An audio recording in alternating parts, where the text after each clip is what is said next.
question you have for the logistics and also training content, just approach me so I can just bridge that with each trainer to enrich the training session. So this is myself. So I have been working pretty much about over the last 17 years. This is my first company and so far. I started my career in Japan as a manufacturing site, as an operator and also plant test manager. So that was my starting point of my career. Then moved to the expanding role, more like supply chain manager. This is my initial 3-4 years in Japan. After that, I moved to marketing about 2.5 years to really understand what's the business architecture and how we run the business from P&L perspective. But I also had the interest to communicate with people. That's why I also changed again my career back to PA and also back to purchasing. So this is about my last 10 years. In, let's say, last 10 years in purchasing, so I have been working with multi-industry, so from packaging, raw material, like chemical materials, there's logistics, like a truck and the warehousing, it's completely different kind of industry. Now over the last 3.5 years, I am working for brand, like the marketing side again. So I'm the partner with the marketing team to work with creative agencies, designer, celebrities.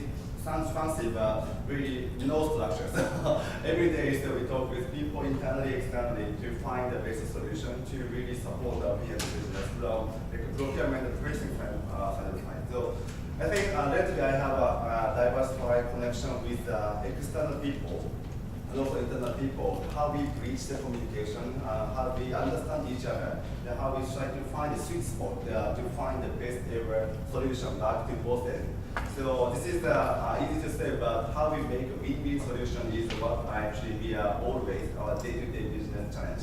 So sometimes we as a client want to get a bigger kind of benefit, but with partners, I think we can make maximize it, and also we can amplify for those that with the value as the long-lasting way. So this is what we actually doing as a day-to-day business. So this is just like I always said with my people and also my extra people. So like dance is somehow what I wanted to entertain myself. So this character is the one which I have as a personal motto. I think this is somehow similar for everyone. If we have fun as a personal life, I think we can do maximum job, I think. So today's session is a really fast day for the entire course. But I believe our trainers, like starting from Laurent, so it's really, really great facilitator, which I'm also excited to see. And also here, they are great knowledge and also expertise. So please enjoy. And also please voice up. If you have any question, please make it interactive. I think that this time is for you. You are also investing about your time, which is precious time, I think. So please maximize all those coming 10 courses, a few more courses which we are planning. It's up to you and all for you. So please feel make it for customized for your greatest improvement, growth, and also your how can I say for your interest. So I think that's all about actually myself. So today I will stay with you and also do some facilitation work. So any question you have for the training, logistics, together with program members, so I try my best to support you. So really appreciate for your coming and also please enjoy the rest of today's session. Thank you.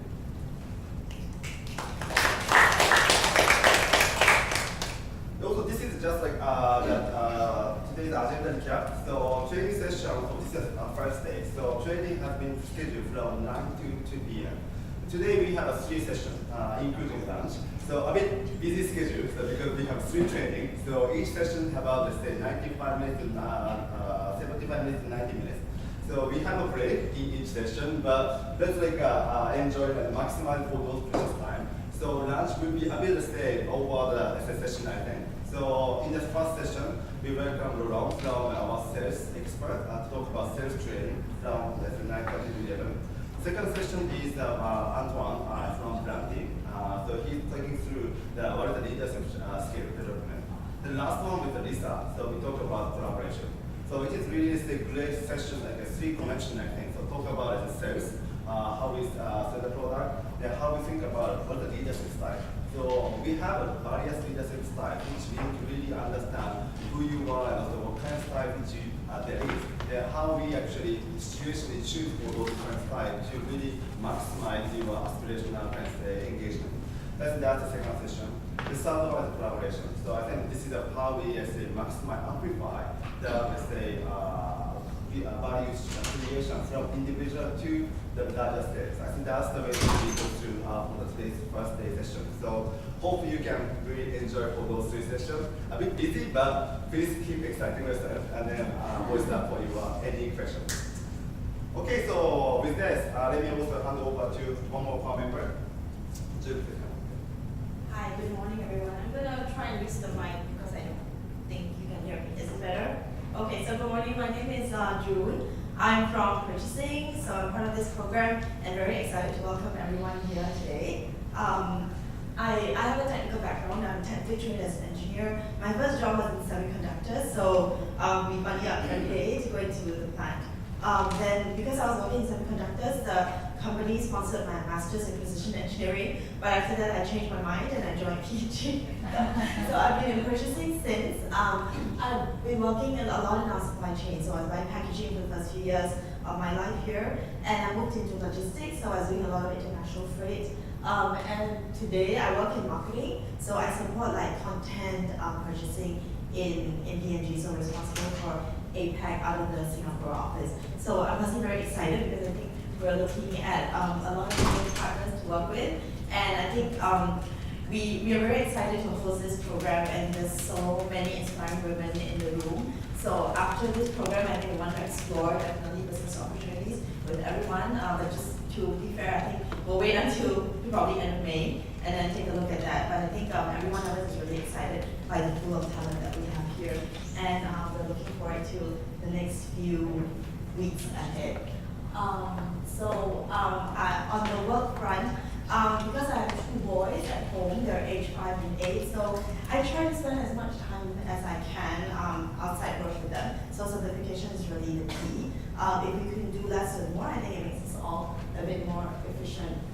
And I enjoy cooking. I do try to do a bit of yoga to balance what I do, but obviously I missed my 30 minutes this morning because we had to get in early, so I'm going to draw on your energy for the rest of the day. So to kick off the session, I thought it would be nice if everyone just warm up and get to know each other. I've heard that Mini actually has a chat going, so you probably know each other more than we know you, so we'd like to kind of get everyone's names and just, get to know each other in the following week. So we have a few volunteers in the room today, so we want to take that chance also for you to get to know them and also introduce them. So maybe can I invite everyone to just stand up and we'll get in a circle, even those at the back, like Laurent, Bruna, Sarah, Ellen, and then we'll all get into a circle. So do I have any volunteers who wants to start first? Any brave souls? Hi, I'm Jasmine. Oh, hi Jasmine. Great, I'm going to stand next to you. You guys come out. Make a photo, please. Yeah, so we'll get everyone in a circle. And PhD people, if you could kind of mingle yourselves. And then we'll spread around and stand in the circle. Right, so Jasmine, wonderful. The first volunteer today, so that's a great start. I'm going to put myself next to you because this is the safest position for the game that we're playing. So we want to get a chance to know everyone, right? And I think Jasmine is taking the lead. She's going to have a good memory of everyone. And we're kind of going to go around the room. So how this goes is that, we want everyone to give us something to remember you by, and then this will be like a conversation opener as well as the weeks develop. So I'd like you to, say your name and then have an adjective to the name. And since we're feeling perky this morning, give me an action, right? So my name is June. I'm going to start with like a joyful June today, right? So everybody remembers joyful June. And then I'm going to pass my mic to my best friend here, Jasmine. And she's going to remember joyful June and... Oh my God. Vocabulary is really Or it could be any other alphabet, so feel free, My brain is totally blank. I thought I would just have to say hi, I'm Jasmine, everybody, good morning. I guess something to I like describe you Jasmine. today. Volunteer, Jasmine? So how this is going to work is that Jasmine will introduce me as Joyful June, volunteer Jasmine, and then we'll go down the line and come back and then Mini my friends. I'm talking all night.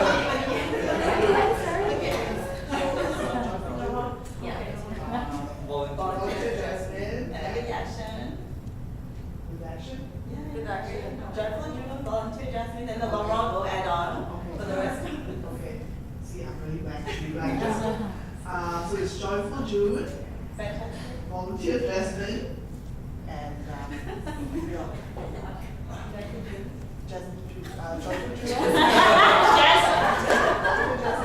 Joyful June, Volunteer Jasmine, and Energized Laurent.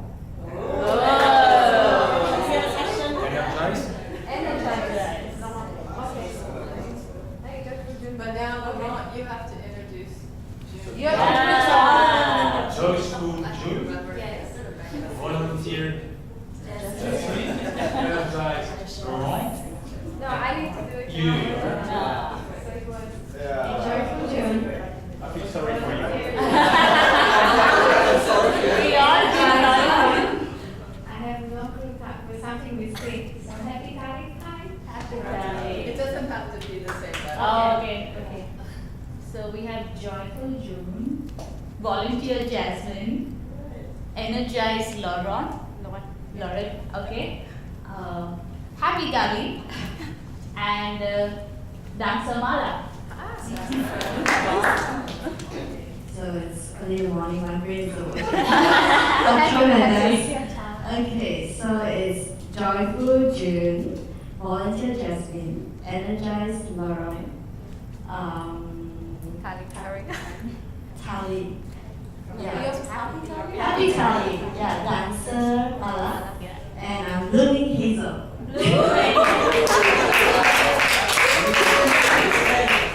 Okay, Joyful June, Volunteer Jasmine, Energized Laurent, Happy Tally, Dancer Mala.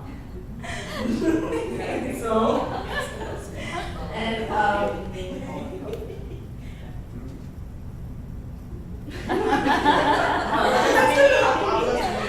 okay, marvelous mini is Alright, let's try this. It's getting longer. Joyful June, Volunteer Jasmine, Energized Laurent, Happy Tali, Dansamala, Blooming Hazel, Marvelous Mini, and I'm Enthusiastic Aruna. Though I'm not looking right now. Aruna. Yeah. Here.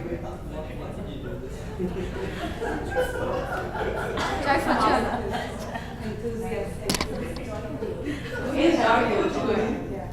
Volunteer Jasmine, Energized Laurent, Happy Tally, Dancer Mala, Blooming Hazel, Marvelous Mini, Enthusiastic, and Aruna. And I'll be positive Trixie. okay. It might not be an adjective in the dictionary, but it's an adjective in my world. I am Chocoholic Donna. So we have Joyful June, Volunteer Jasmine, Energized Laurent, Happy Tally, Dancer Mala, Blooming Hazel, Marvelous Vinny, Enthusiastic Aruna, Positive Trixie, and Chocolate Donna. Hi, I'm Crazy Martin. Okay, so it's Joyful Jude, Volunteer Jasmine, Energized Laurent, Happy Tali, Dancer Mara, Blooming Hazel, Marvelous Mini, Enthusiastic Corona, Positive Trixie, Chocoholic Donna. Crazy Martin.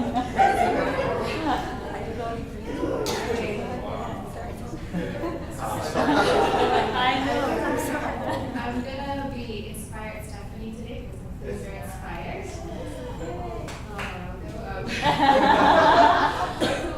June, Volunteer Jasmine,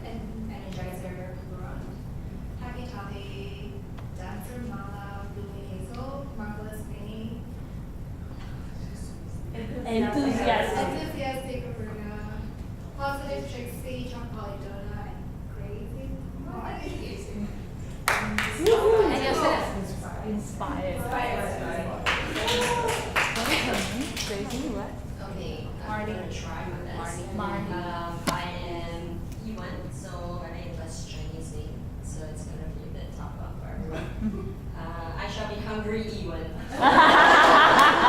I'm joyful June, volunteer Jasmine, energized Laurent, happy Ali, marvelous. Oh, dancer Mala, blooming Hazel, marvelous Mimi, energetic Aruna. Enthusiastic. Enthusiastic. She's really hungry. Were you happy? Chocolate, Donna, crazy Marnies, inspired. Stephanie, yay! Okay, I think I've got this. Joyful June, volunteer Jasmine, energetic Laurent, happy Tali, dancer Marla, blooming Hazel, marvelous Minnie, enthusiastic Rina, positive Trixie, chocoholic Donna, crazy Marnie, inspiring Stephanie, and hungry UN. I'm going to be questioning Charlotte. Sounds like a book. Okay, hi. Good luck to you. Okay, I'm Carrie. I'm going to be caffeinated Carrie because I need to be caffeinated. Yeah, okay. Joyful June, volunteer Jasmine, energetic Laurent, happy Tali, dancer Mala, blooming Hazel, marvelous Mimi. I know this, don't interrupt me.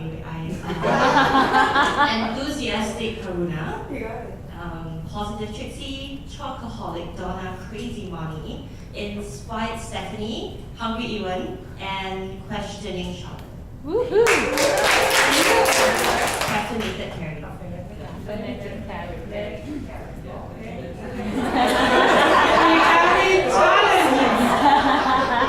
Okay, I'm gonna be Belen. What I'm gonna be today, I'm gonna be Belen Tornado. Oh. Tornado Belen. So, full of joy, joyful June. Volunteer Jasmine, energetic Laurent, Tali, happy Tali, dancer Mala, Hazel, blooming, Minnie enthusiast, marvelous Minnie, Aruna enthusiastic, Tracy positive, chocoholic Donna, name was Marnie. Tracy everyone, name? Stephanie, Inspired, name was Ewan, hungry, Charlotte questioning, Carrie, caffeinated, and Belen Tornado. That's too much memory game. I agree. Joyful June, volunteer Jasmine, energetic Laurent, happy Tali, dancer Mara, blooming Heather, marvelous Minnie, enthusiast Aruna, positive Trixie, chocoholic Donna, crazy Maddie, inspire Stephanie, hungry William, questioning Charlotte.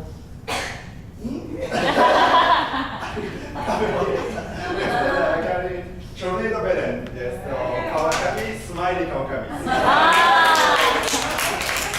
You should have said memory. I'm going to be confused, Amy. I'm not very good at memory games, so I'll give this a try.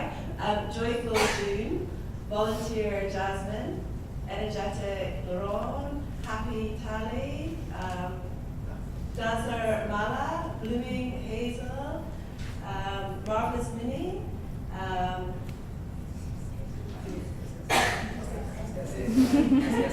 enthusiastic Aruna. These are two last. Positive Trixie, Chocoholic, Donuts. Crazy Marnie, Hungry Stephanie. Hungry Yuen, Inspired, questioning Charlotte. Caffeinated Carrie.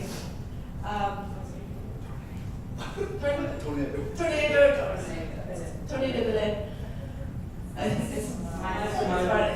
Sorry. So I'm really, I'm confusing me, as I said.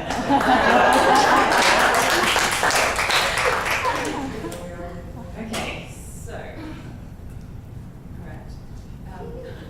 Joyful Jasmine, volunteer, Joyful June, volunteer Jasmine, energized Laurent, happy Tali, dancer Mala, blooming Hazel, marvelous Minnie, energized Arula, positive Trixie, chocoholic Donna, crazy Marty, inspired Stephanie, hungry Yuen, questioning Charlotte, caffeinated Carrie, tornado Mela, smiling Kamikaze, Kamikaze, Amy,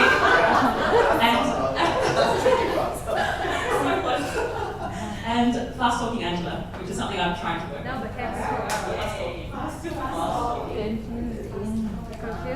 You missed the heater song. Okay. Joyful June, volunteer Jasmine, energize Laurent, happy Tali, dancer Mala, blooming Hazel, marvelous Minnie, enthusiastic Aruna, positive Trixie, chocoholic Donna, crazy Marnie. One of my favorites. Inspired Stephanie, hungry Ewan, questioning Charlotte, Catherine, Harry, and tornado Berlin, smiling Kawakami, confused Millie, Tanya. No, Amy. Confused Amy, fast talking Angela.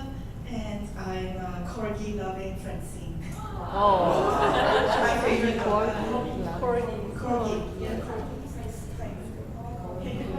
corgi loving. Okay, guys, take a deep breath. Joyful June, volunteer Jasmine, energetic Laurent, happy Carly, dancer Mala, blooming Hazel, marvelous Minnie, enthusiastic Aruna, positive Trixie, chocoholic Donna, crazy Marnie, inspired Stephanie, hungry Ewan, questioning Charlotte, caffeinated Carrie, tornado Merlin, smiling Kawakami, confused Amy, fast talking Angela, corgi loving Francine. Wow.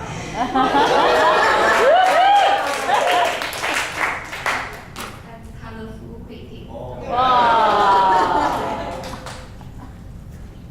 Okay, joyful June, volunteer Jasmine, energetic Lauren, happy Tally, and dancer Mala, blooming Hazel, marvelous Minnie,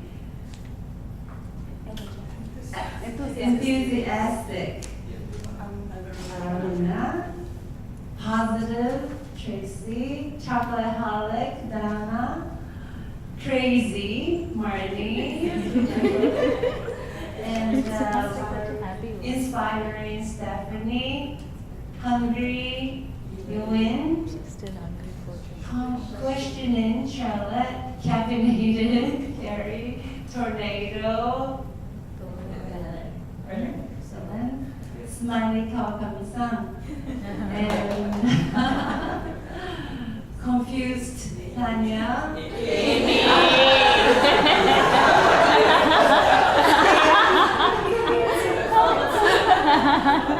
and fast talking Hawkins, Angela, the dog Robin, yeah, Francie, colorful, Quentin, and I am caring Vicky.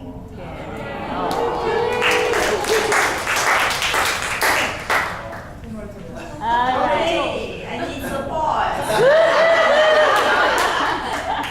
Hey, joyful June, volunteer Jasmine, and energetic Laurent, happy Tali, dancing Mala, blooming Hazel, marvelous me, enthusiastic Luna, positive Trixie, chocoholic Donna, that's easy, crazy Marley, inspiring Stephanie, hungry Ewan, questioning Charlotte, caffeinated Carrie, tornado Ballad, smiling, sorry,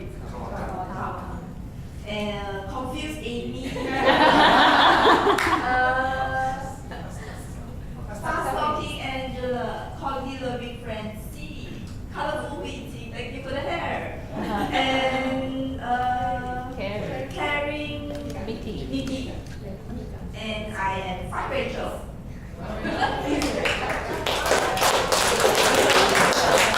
Okay, now you go ending clockwise. He has to do the other way around. I'm definitely stuck, Vinny. Need no pressure. He's one of our newer hires. Yeah. All right. You want some water? Joyful June, volunteer Jasmine, energetic Laurent, happy Tali, dancer Mala, blooming Hazel, marvelous Vinny, enthusiastic Aruna, positive Trixie, talkaholic Donna, crazy Marnie, inspired Stephanie, hungry Ewan, questioning Charlotte, caffeinated Carrie, tornado Bella, and smiling Kawakami, confused Amy, fast talking Angela, corgi loving Francine, colorful greeting, caring Mickey. I keep this yours. Fun Rachel.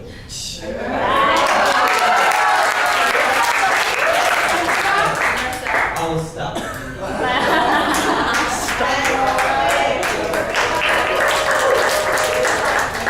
Sorry. So yeah, we'll let everyone go back to the seat.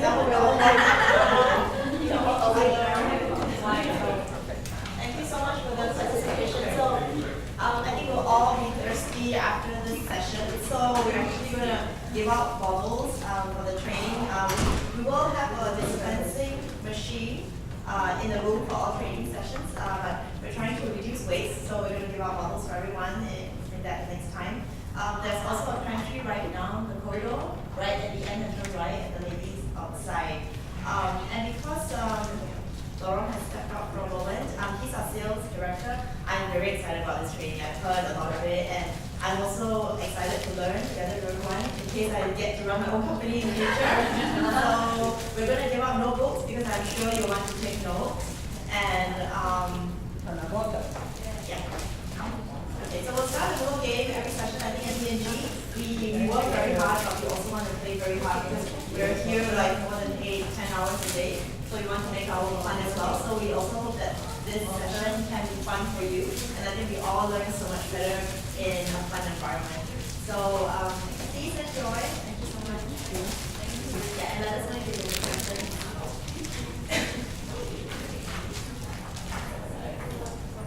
With the water bottles, we realized we might want to wash them first, so rinse them, whatever we have. Like June said, we do a lot of sustainability, which is why we don't have a bottle of water. But don't worry, I'll be sitting over here. I'll drink a little patty to it, and then hopefully you'll like a little of those other. It's a group effort here with P&G and We Connect. And we're just really excited to bring you this first training.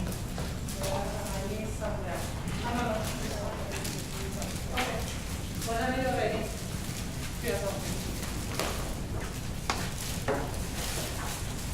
Do you need any bio break? It's okay to go through first. first session? That is cool. Okay, so please to introduce Mr. Laurent, who is our sales director in APAC market. So today it is really honor for us to welcome Laurent to really provide sales training. So I think Donna shared 10 training, but this is actually special training on top of that 10. So originally in other regions, we went through for those 10 training, but this one is special training only in Singapore now. So it's really happy to get a sales perspective. I think this is really great. How community is really talking to our customers, consumers, sales point of view. I think that could be really inspiring information, I think. So with that, let me formally introduce you all and also introduce the overall. Thank you. And do you have a clicker by any chance? Yes. The clicker? It's up front. This one.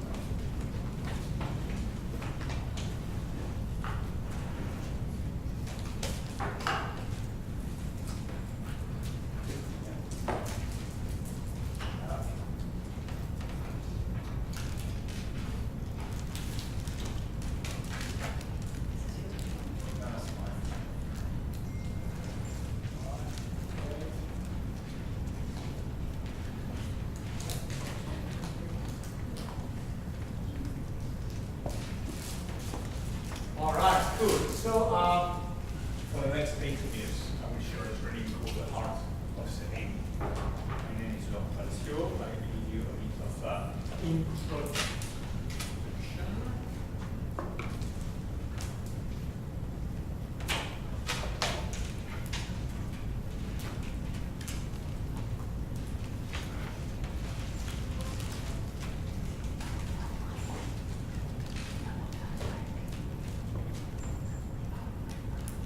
All right, good. So I'm married with Mathilde. We have 2 daughters, Camille and Clara, who are now 15 and 18.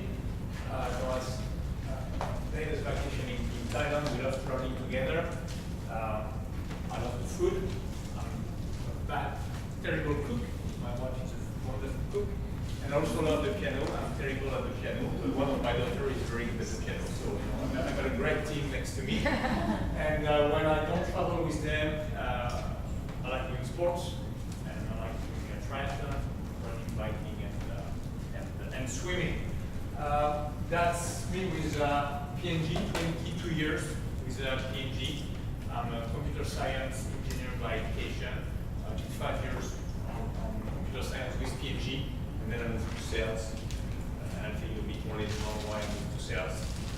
I got a chance to work in France, in Western Europe, Middle East, in Africa, and now in Asia. And physically, I lived in the UK, in France, in Belgium, twice in Switzerland, and now in Singapore. The one reason why I said I was energized, sometimes it became energetic during the presentation, but energized simply because I love sales. I love sales because selling to me is a competition. Okay, where I can make the difference. Okay, I'm pretty competitive by nature. And after 5 years of IT with P&G told me it would be good to move to something else because beating my internal colleagues was not really helpful. Now, as a salesman, I can beat Unilever, I can beat L'Oreal, and I like them very much. Okay? But that's why I love sales. Now, I was also very energized because you are entrepreneurs.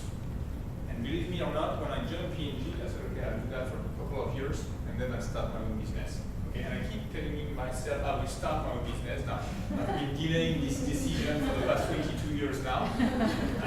Also pretty much because I've seen my time with P&G being always extremely entrepreneurial. I mean, this company is magic. I'm not here to talk about P&G, but again, I change function, I change country, I change region pretty much every 2 to 3 years. And that's always been extremely dynamic. Now, I'm energized this morning because I'm training sales to a bench of entrepreneurs, and that's a great 90 minutes for me to be with you on that topic. Now, there are probably 10,000 books written on sales. And at some point in time, I said, I'm going to write my own training, and I call it the Heart of Training.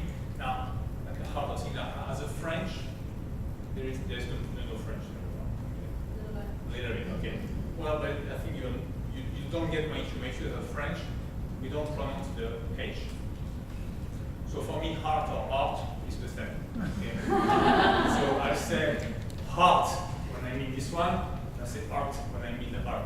Now, the reason why I call the train the heart of selling is actually selling is 50% art and 50% from discount. All right? Good. And I will be sharing with you 3 tips on the heart and 3 tips on the heart. Okay? I'll be happy.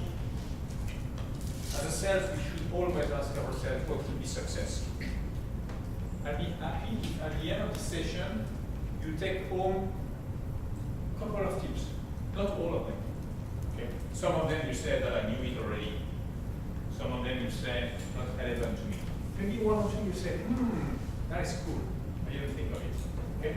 If at least you've got a couple of them, I'll be an happy person. Now, let's start. What do you think?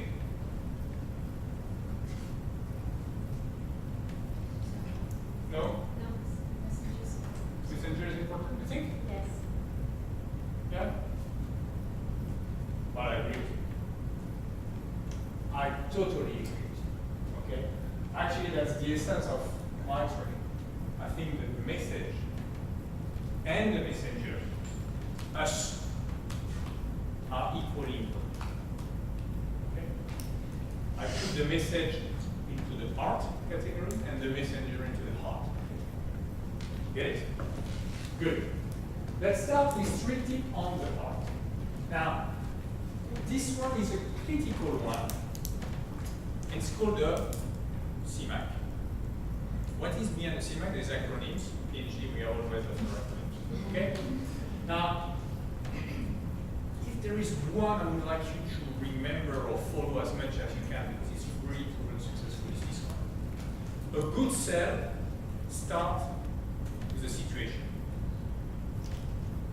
And the situation needs to demonstrate either a tension point or an opportunity. Once you explain the situation, you come with the idea. Then you explain how it works, the mechanic. After the mechanic, you explain the advantage of your proposal, and then you conclude. CMAP, situation, idea, mechanic, advantage, conclusion. Every single cell, on paper, on PowerPoint, during a phone call, during a presentation, a 1 minute, a 3 hours, a book of 20 pages, needs to cover the situation, the idea, the mechanic, the advantage, and the conclusion. Please. All right? Let me illustrate. So, I'll be your Dr. Carey today. Okay? So you come to my office, and I tell you, Carey,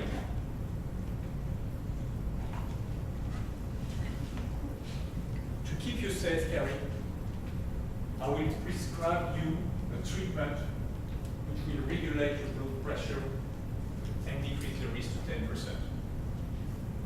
How is it going to work? You're going to take this pill twice a day. Do not miss every day. Take your blood pressure twice a week. Might feel a bit dizzy, okay? And tired the first month. One of the benefits is the advantage. It's going to reduce to 10% the risk of heart attack. And the conclusion is to start your own and we meet in 1 month. You good, Karen? Why not? You good? No, No. I will not buy. Why? I don't have blood pressure.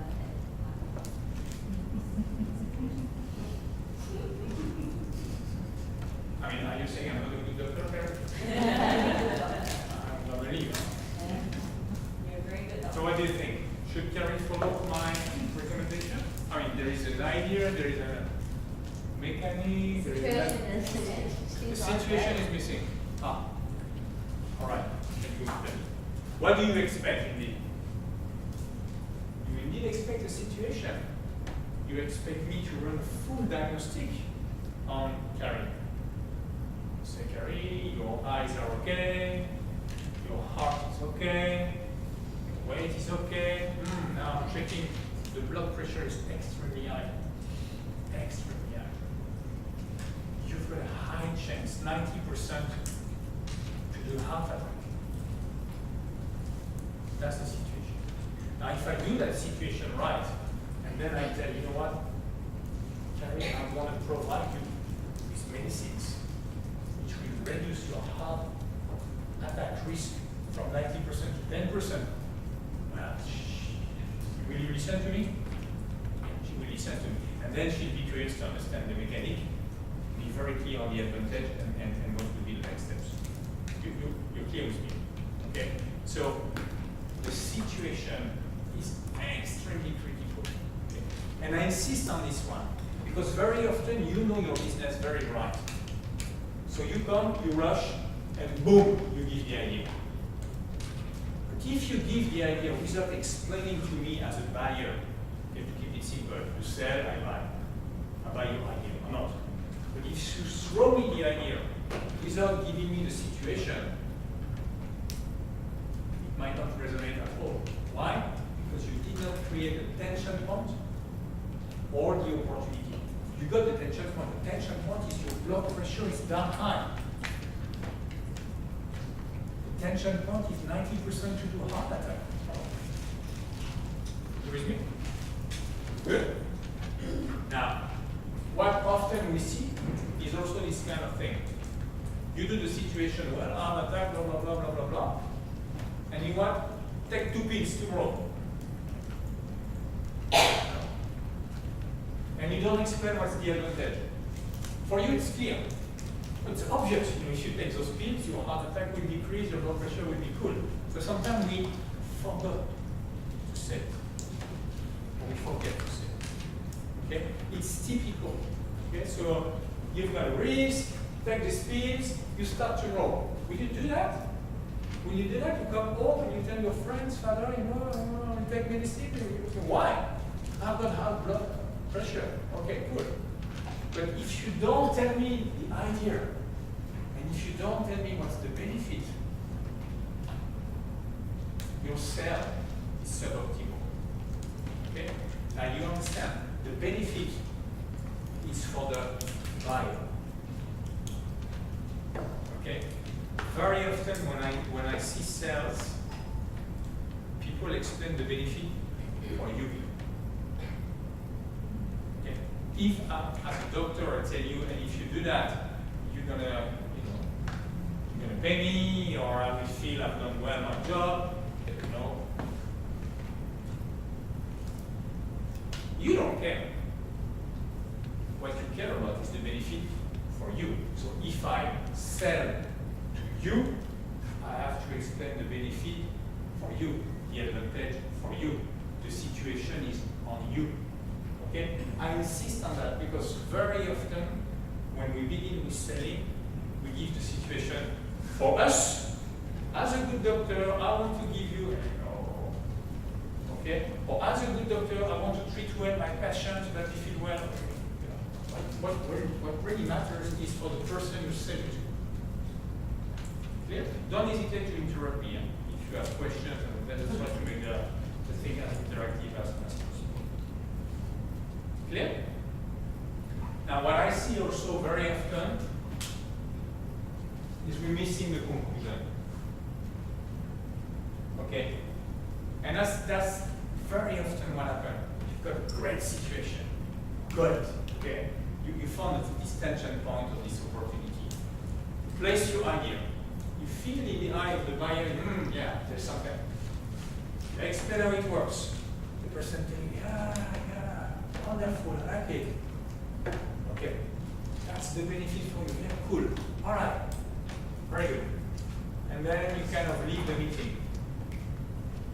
You forget to do the most important thing. Close it. Which is the most difficult one. Signing the contract. Getting the budget. Getting whatever you want, your next meeting. Getting the support. And because it's a difficult one. Even more when we are not a natural cell. You know, we don't dare to close. Okay? We are really scared to close.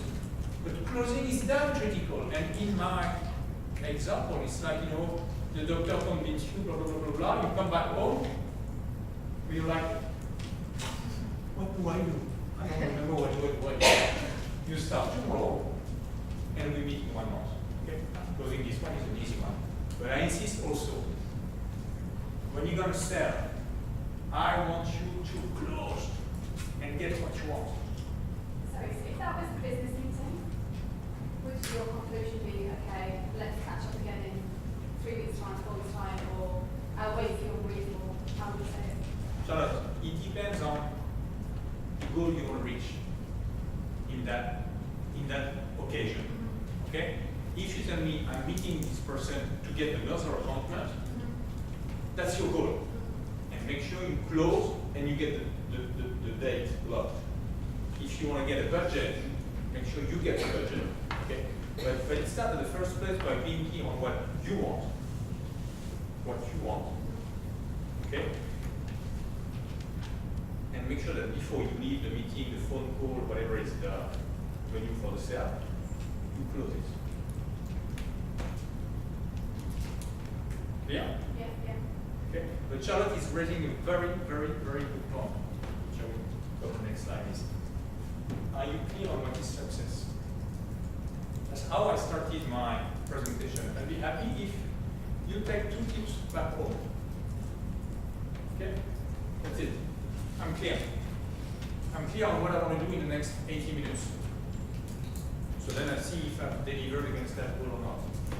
Okay, but when I give a phone call, when I go to a training, when I have a meeting, when I meet with my boss, I always try to define what will be success of that event.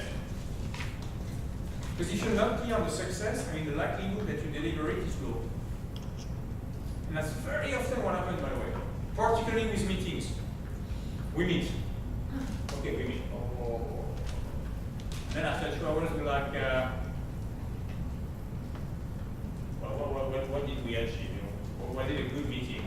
Yeah, it was a good meeting. Yeah, a lot of ideas. Okay, what was the goal of the meeting? What was the goal of that phone call? Okay, so let's be very, very clear on what you want to achieve. Yeah. I'm not sure if I'm allowed to ask questions, but I'm going to ask one. The advantage portion of it. Yeah. So it's very easy to see what the advantage for us as the seller is. But when it comes to the advantage of the buyer, then how do we know what is their...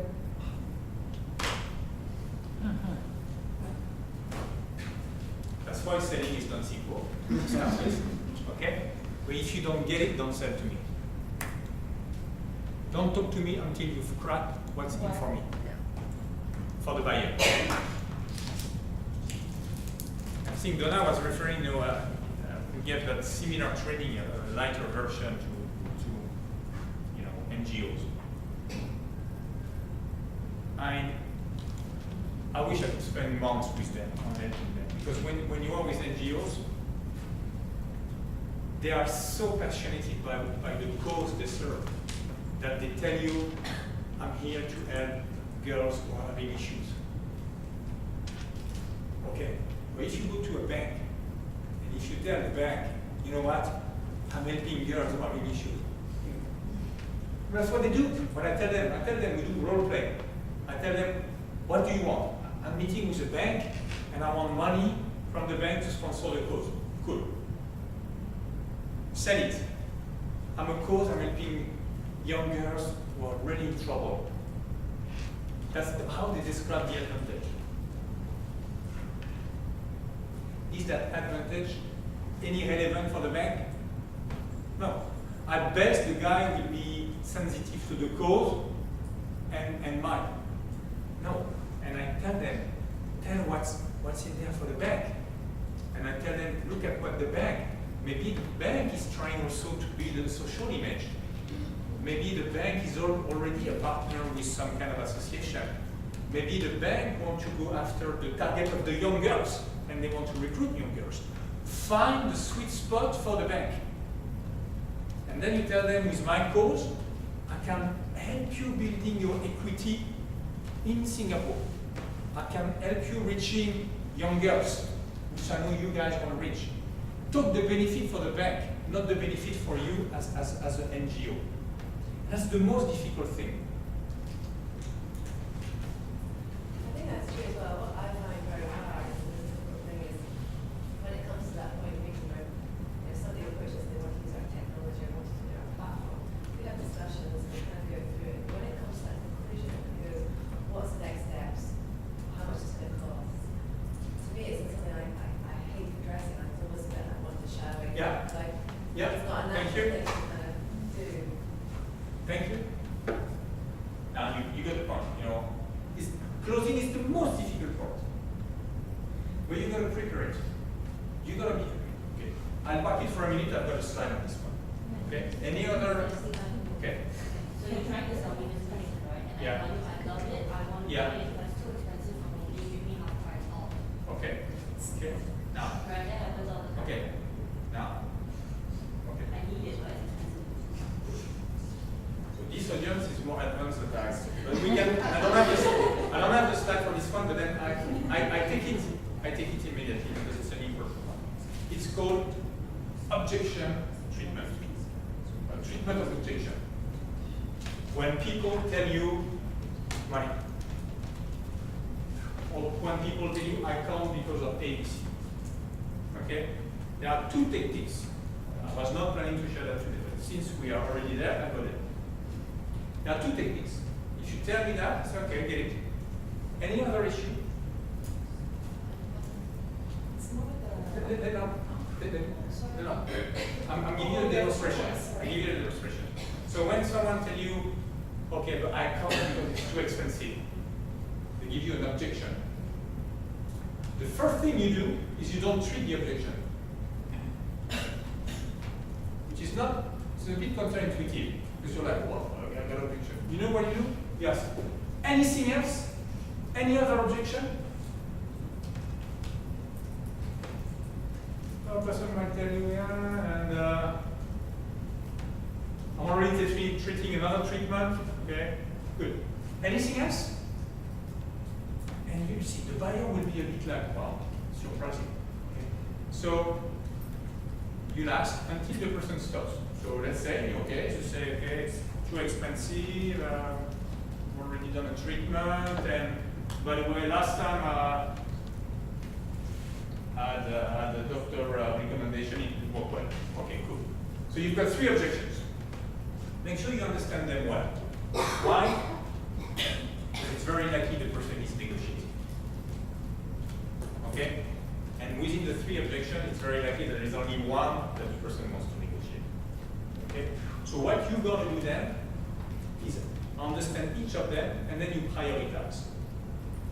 And you tell the person what's really the most important. If I understand where the price is what's the most important for you. Okay? So you isolate where is the issue. And you eliminate all the fake issues. So you are left with only one issue. Okay?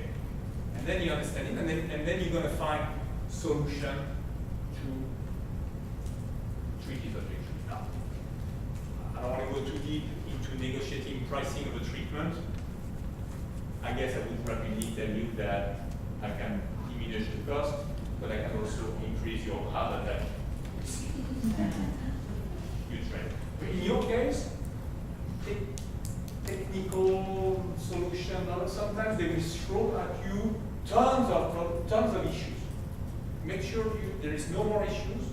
Make sure you understand each of them and make sure you prioritize them. And when you're really into the one that is the most important for them, then you can isolate this one and treat this one. Okay? Okay. We are on slide number 1. I don't know who is the timekeeper, but I love it, but we are on slide number 1. I take this one, I move to the next slide, you park your questions, and we do at the end, because I will be also conscious of your timing. You can meet them. So I see many times sales is connection. Like when I meet somebody, if I connect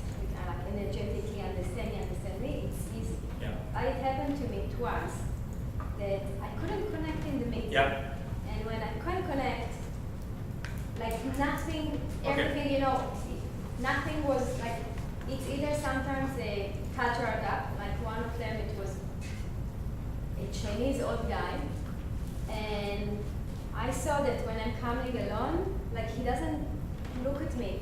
The next time I came with an old guy with me, so with a partner, and he was like connecting because he felt much more comfortable to speak with him than with me. Anyway, even though it's mine, you know.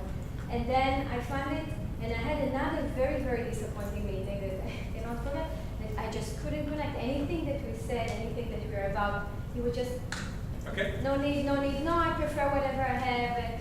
For example, it's a bank, what do you do for your, premium clients? We do cakes, and I explained that there are other ideas because if you send somebody like $150 cake, and I'm, for example, if I'm gluten-free or I like cream, and it's something that is edible, so nothing left behind, where is the marketing, where is your name after? You're like, no, nothing, I couldn't actually continue even for the next meeting. Let's pause it. I think I've got a slide to help this discussion. Thank you, Teddy, for the question. So the first one is, please follow this structure. You get it. 2, define your game plan. Okay.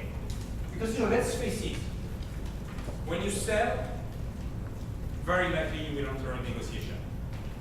The likelihood that at the first meeting you get the money you want, you get the budget you want, you get the number of users, I don't know what's your business. Give me a bit of your business, by the way, rapidly. One, two of you. We're an online gigs marketplace. Online marketplace. I teach communication. Okay. Creative agency for farmers. Agency. Comms for non-profit. Comms, IT, marketing. Talent marketplace. Talent marketplace. Okay. So the likelihood that the first time you will get exactly the deal you want in the marketplace is low. By the way, if at the first meeting you get exactly what you want, you've not been ambitious enough. No, let's face it. Because I also want you to be cool with that. Shoot high. Don't fear getting objection. Don't fear that they will tell you no. Negotiation is part of 95% of sales process. And if you get at the first time exactly what you want, I think you've not been ambitious. Okay? So let's start with this one. You're gonna choose your battles. Okay? You can't win every single battle. Okay? So I don't know, inform your marketplace, I don't know, say I want that kind of It's a lot of people use technology behind it. And that's where it kind of comes with great territory. It's not like it's happening like this, it's like a new territory that we have to be pushing. And that's when they get obsessed. So, what I want to tell you is if you want to reach 3 things, sell 5. Okay, why? Because by the way, if you get 5 and your plan was 3, you're a happy person, correct? Okay? But then you will have likely 1 or 2 to trade. Okay? So be ready to offer battles. Battles you're going to lose. Now, if you don't want to lose your technology because your algorithm or whatever is really the heart of your business, okay? Offer things which you know you can give during the negotiation. Okay? So you can put your logo on my website. This one might be a good win for the person, for you, doesn't cost you much. But I want you to plan up front what it is that you will be able to say, okay, I'm ready to give that concession to you. Why? Because we are in a human thing, a negotiation. And whether you negotiate with a bank, whether you negotiate with a client, whoever, that person will want something from you.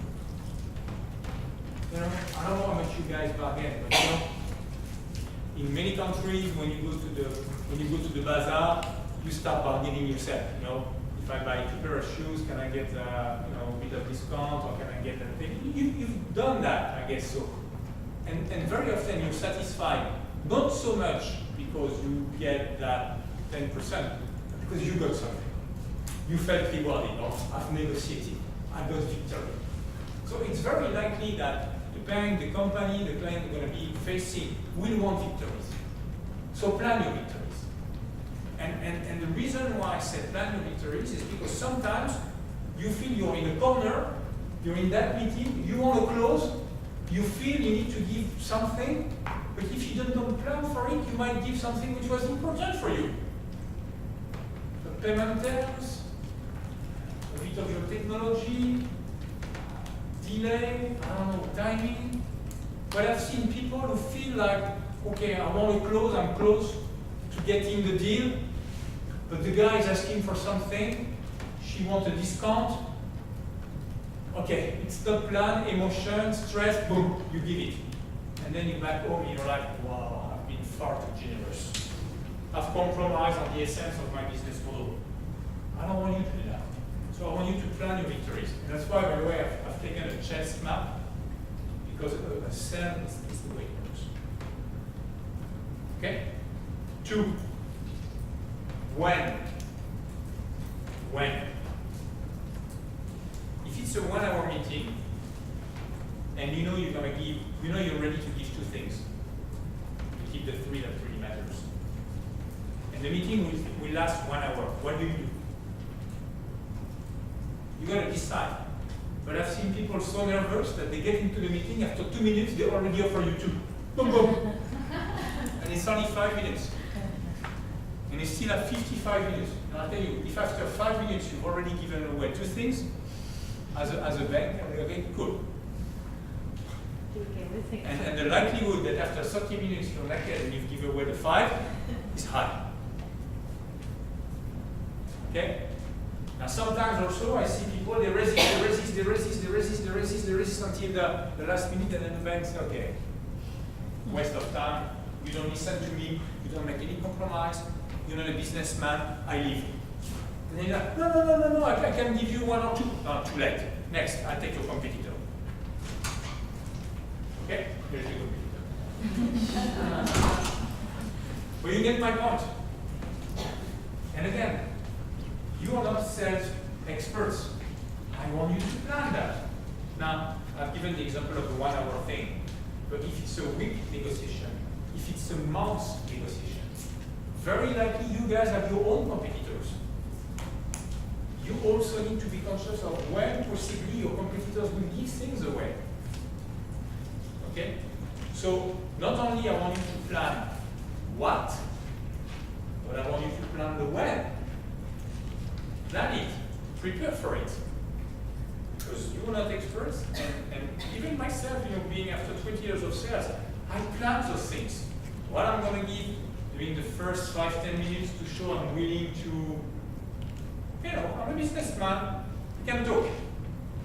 But I'm going to keep a bit in the back pocket, so that at the end, if I feel like, okay, what if, boom, I get the deal, move on. So in my 5, maybe after 5, go back to an hour thing. Maybe after 15 minutes, 20 minutes, when I see that the person wants to negotiate, maybe I give 1 away. I keep 1 back pocket. If I can close without it at 50 minutes, by the way, I will close at 50 minutes. I will not close at 58 minutes. Too risky. So I will try to close the deal, getting the contract, getting the meeting, getting whatever you want at 50.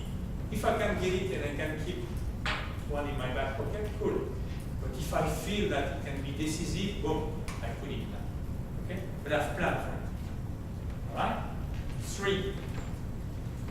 Who do you give victory to? That's it. Okay? So you need to understand whether you give the victory to the right person.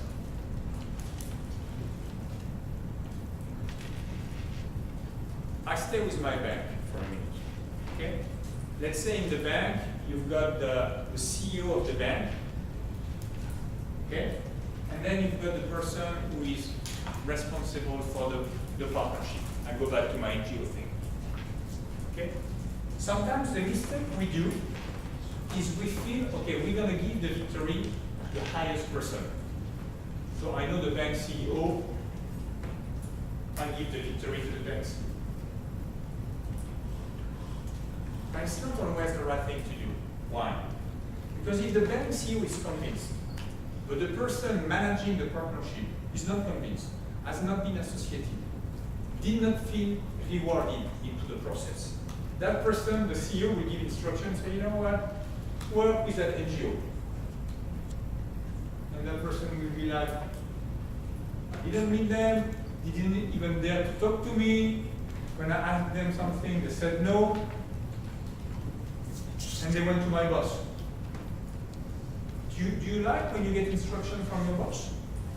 And your boss tells you, I've decided for your business the way. I've taken all the decisions, you need to partner with that company.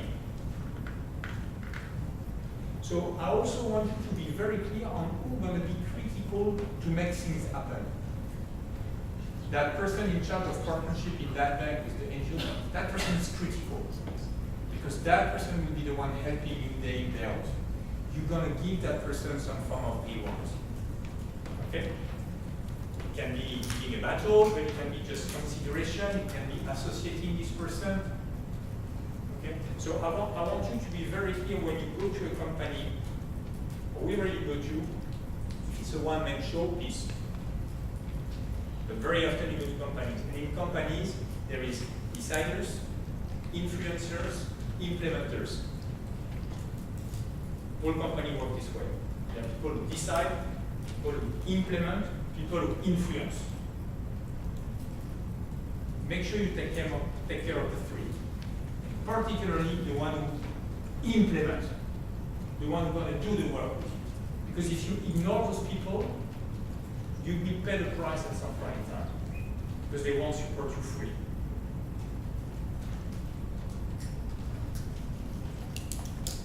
With me? So to your question on how do I know what's the benefit for them, I want you to know the benefit. If it's a one person, cool. But if it's a company and you know you will have to deal with many companies, the finance department, the technical department, the boss, make sure that you've got all of them feeling rewarded, having an interest in your project. Because all of them will be critical for you to get what you want. Good? 2, 3. Preparation.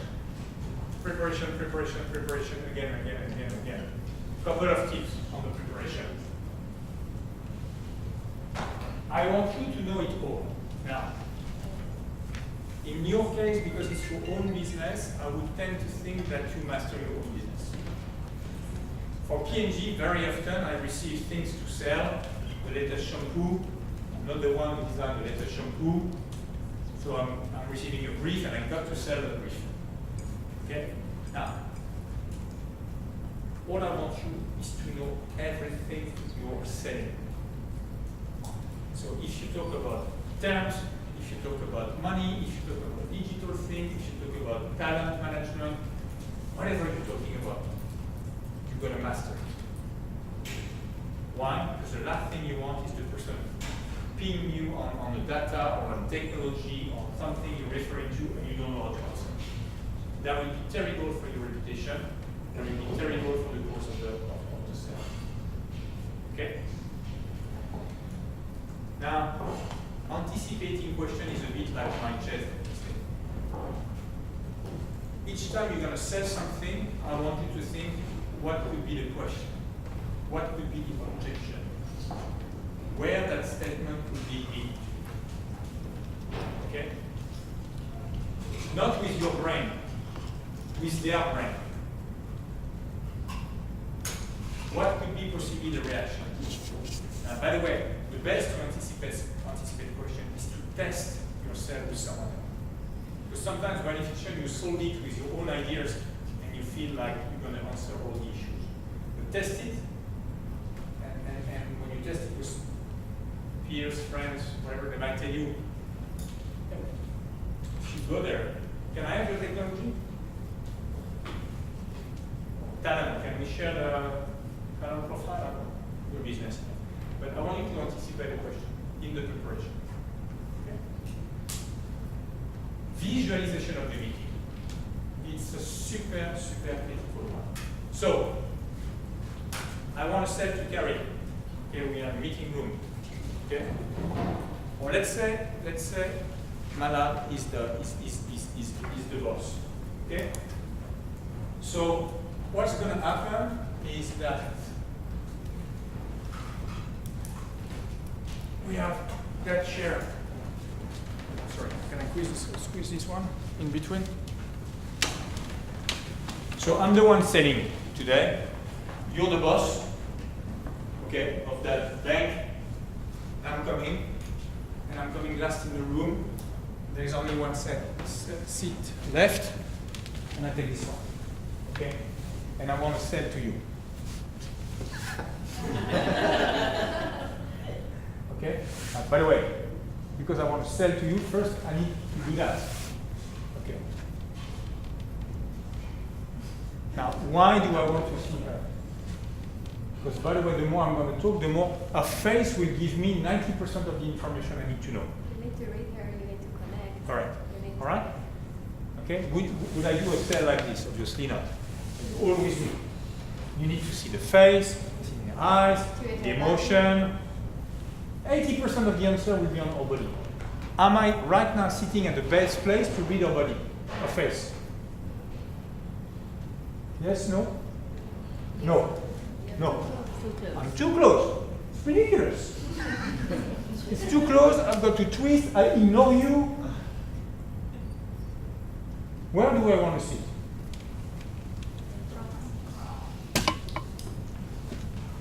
You know, I tell you where I want to sit. Probably want to sit here. Let's go. I see you. Good distance. No invasion. You still have your space. But I'm glad. See you, and I read your body. Distance, close enough. You always read. Now, is that the case when we sell? Very often not.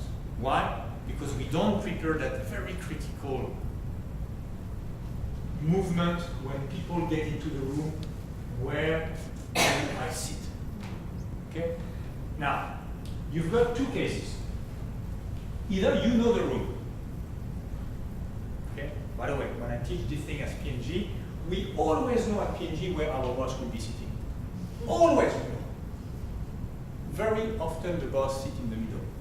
So if that day you want to send to your boss, you know, personally what I do is I come early, I mark my space to get sure I'm in the right access. Okay? So if you know the setup of the room, you're smart enough to arrive early, or make sure that when you get into the room, you get the right spot because you don't want that crappy chair.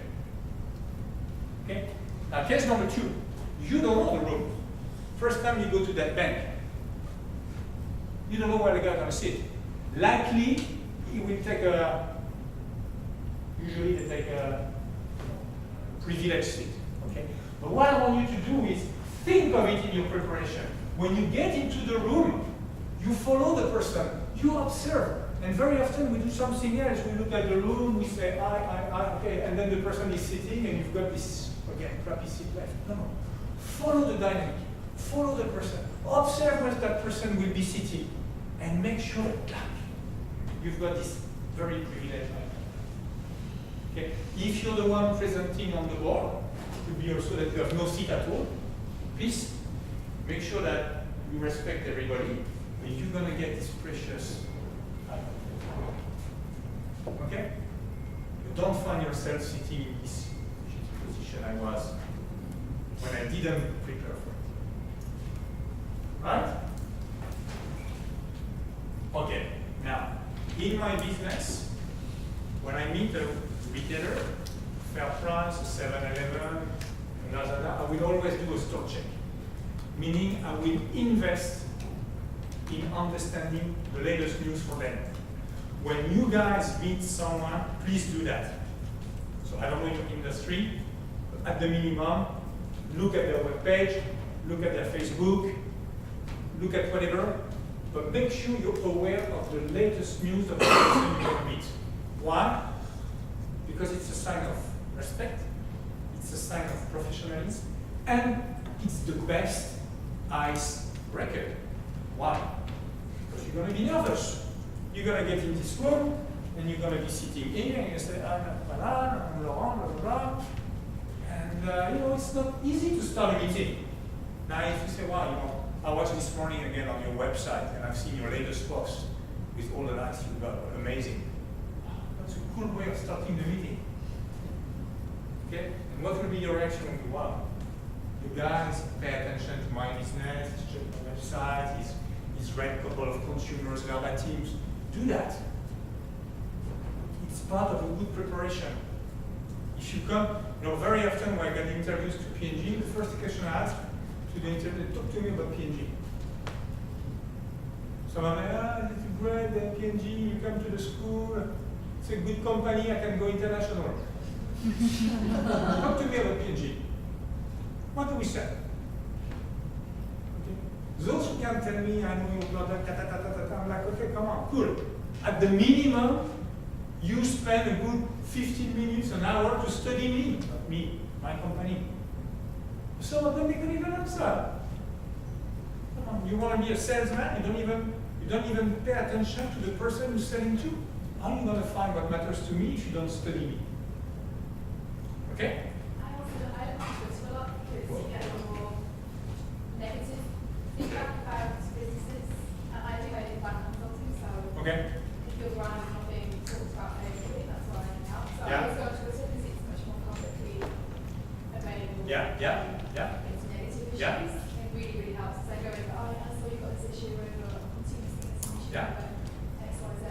Automatically get through. Very good. Very good. Thank you, sir. Your intro. Prepare your introduction. You know, a good sale is the first 5 minutes and the last 5 minutes. All the rest in between is dialogue. Structured dialogue with my CMAT. But the intro is critical. Because the intro is setting the situation. Remember, you've got big blood pressure. If you set that stage right, and you've got a 90% heart attack, wow, believe me, she will listen to me. So you better make a great intro. And same with the conclusion. And you all say the conclusion is the most difficult part. Because the conclusion is about money, the conclusion is about things where we don't feel comfortable most of the time. Okay? So you prepare it. You write it down, you repeat it. Intro, conclusion. Okay? You prepare your anecdote, your ice-breaking thing. And again, if you don't know what to do, go on the website. You will always find something relevant to ice-break. You might want to do a tour where Joe is energetic, etc. It might take a bit long with the bank. Ice-breaking. And now be clear on the next step. Now I'll give you a tip on the next step. Most of you want to get meetings. Very often you want to get a follow-up meeting. Never ask the person, can we meet next week? No. I propose you to meet Tuesday afternoon or Wednesday morning. What do you prefer? Get it? I'm not asking you, Francis. Can we meet next week? Super dangerous question. Can we meet next week? No. Francis, I propose we meet Tuesday afternoon or Wednesday morning. What do you prefer? That little nuance makes a huge difference. Because your brain is not anymore in, shall we meet, yes, no? Your brain is, shall we meet Tuesday afternoon or Wednesday morning? Believe me, it works 90%. Because you shift, not in shall we meet, you shift in when we meet. I.e., we're going to meet. Get it? Talk their language. That's an important one.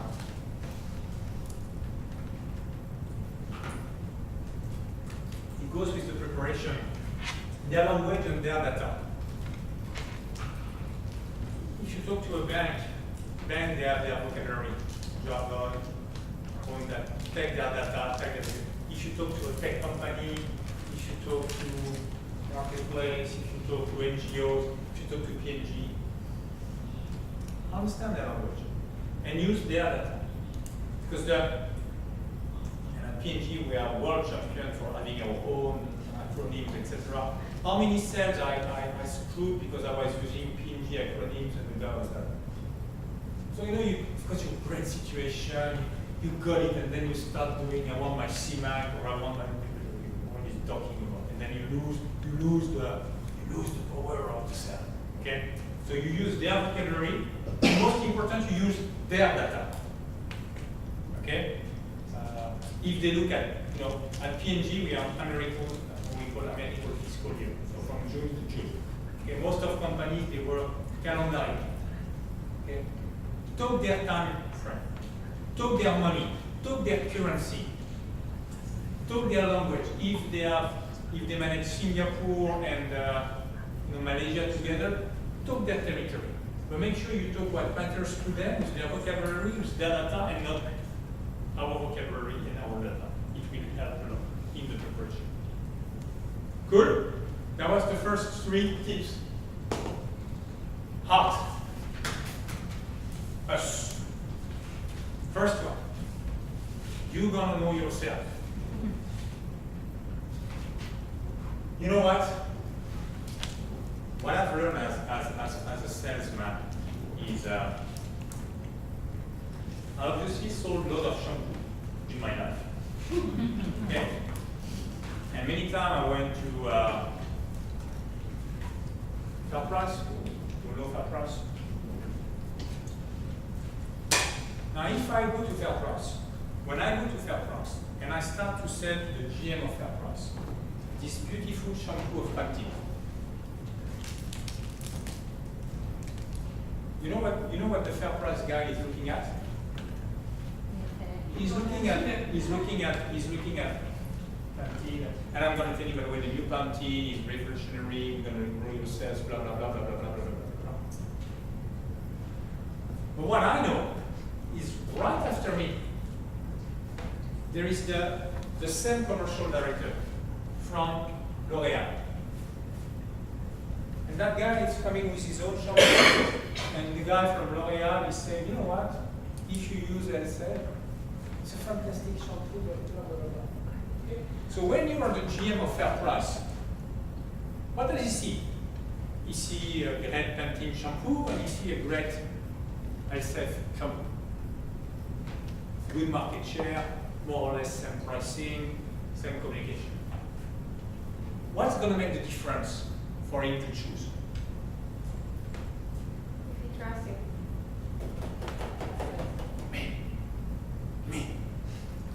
Me. When I'm serious.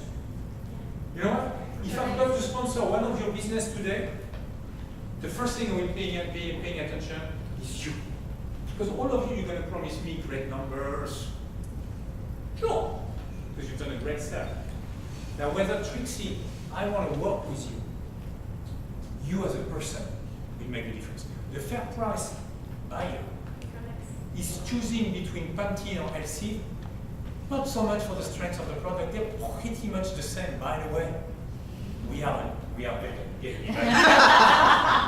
I know we record it. But you get the point. I want to stress the point. Why? Because if he thinks that I'm trustful, I'm reliable, I'm authentic, I want to help, or conversely, I'm arrogant. I only talk about my shampoo, I don't care about your business. I'm not reliable. I'm always late. I'm talking my language, but not your language. When you call me, it takes me 2 days to respond to your call or your email. Do you ever work with that kind of person? I don't.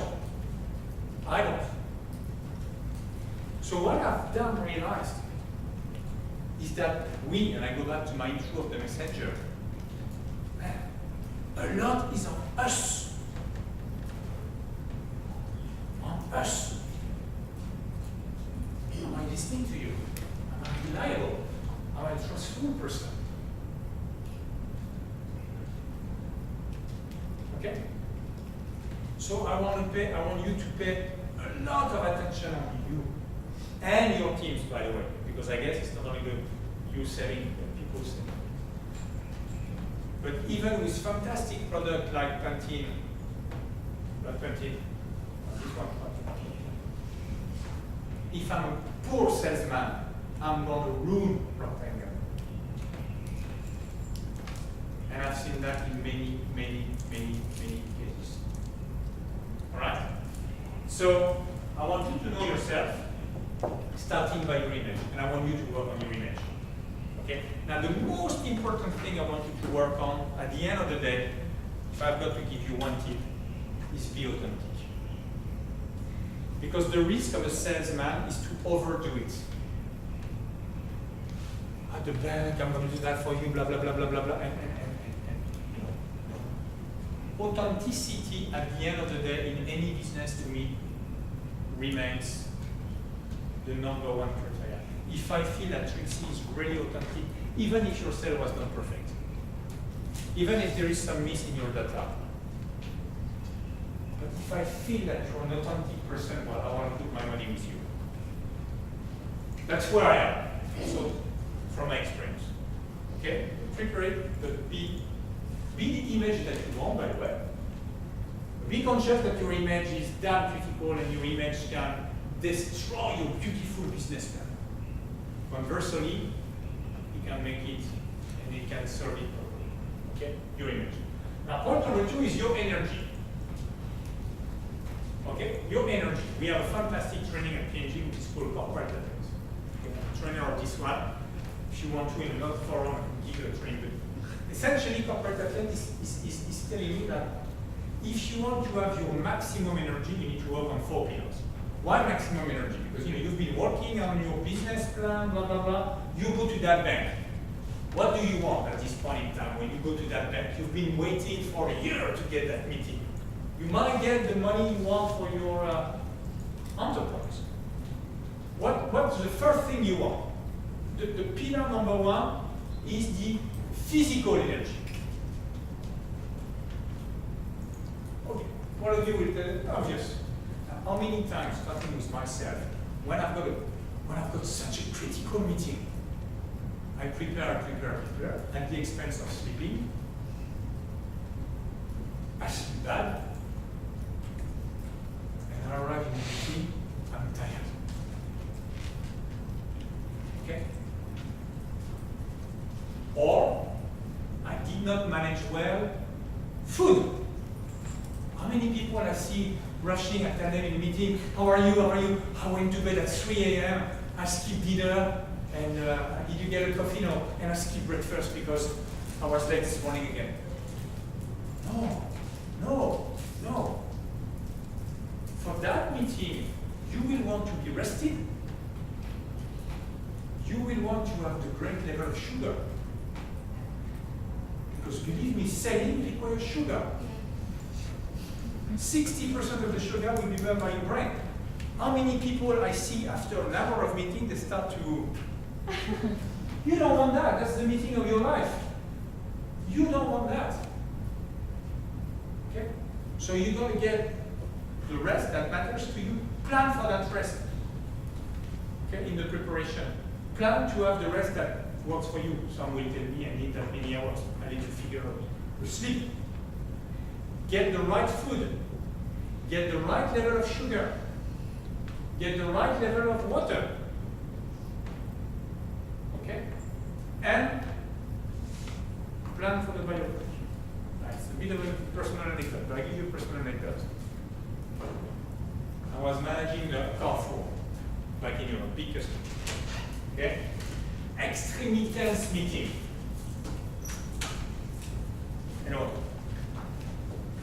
Extremely tense meeting. I'm with my boss, we meet the GM. Super nervous meeting. Okay?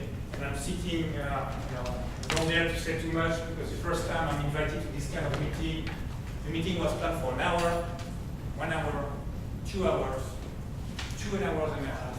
I was I could not breathe anymore.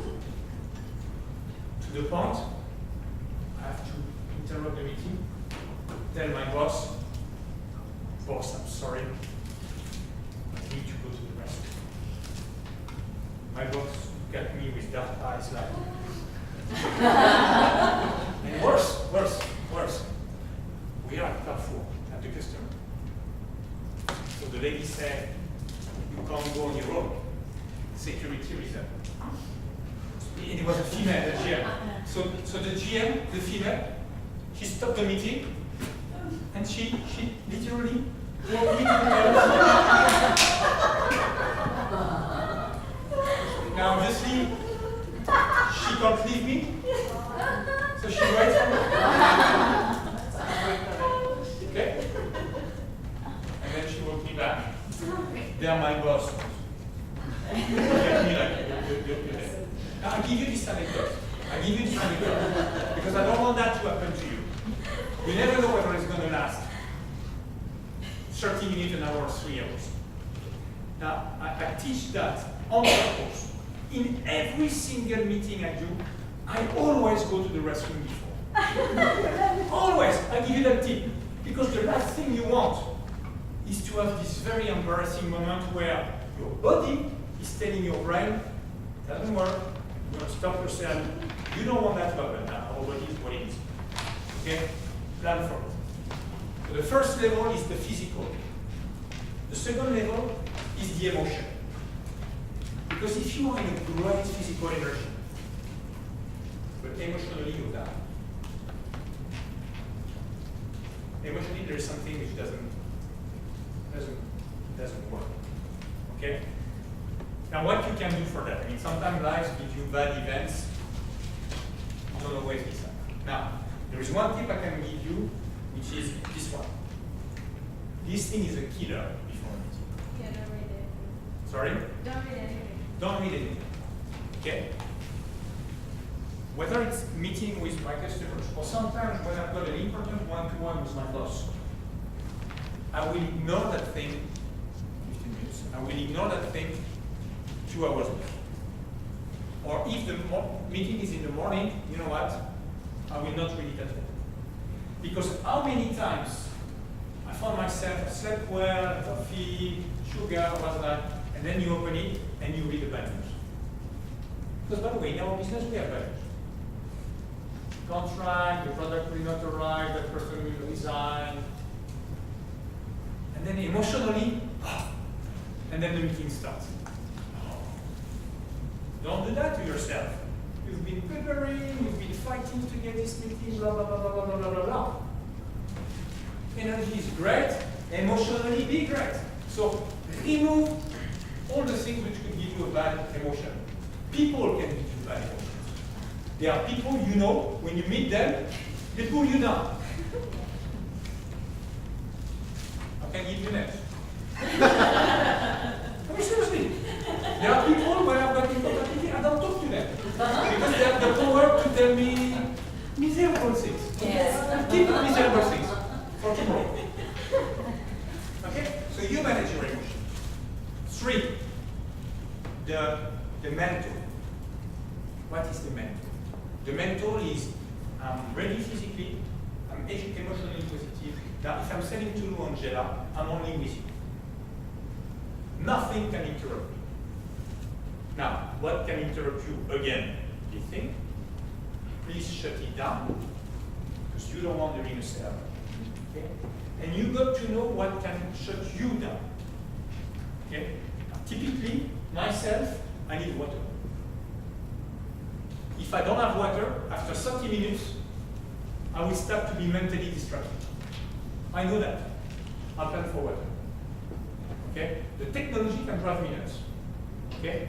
So typically, when I arrived, the clicker was not working, was with you, I'm relaxed. Okay? But this kind of thing in an important meeting would mentally distract me. And by the way, trigger negative emotion.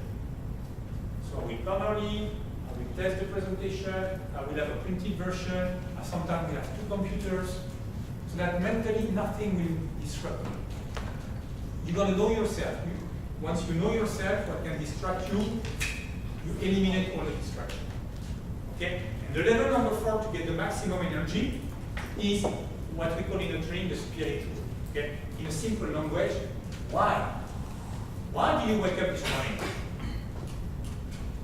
Because if you've got a great physical energy, emotionally you're positive, you're super concentrated, but you don't know where you're going, you won't go. So you've got to know why. I came this morning because I'm very glad to meet entrepreneurs. I like teaching, selling, and I like very much that PNG helps this kind of cause. Spiritually, I'm full on.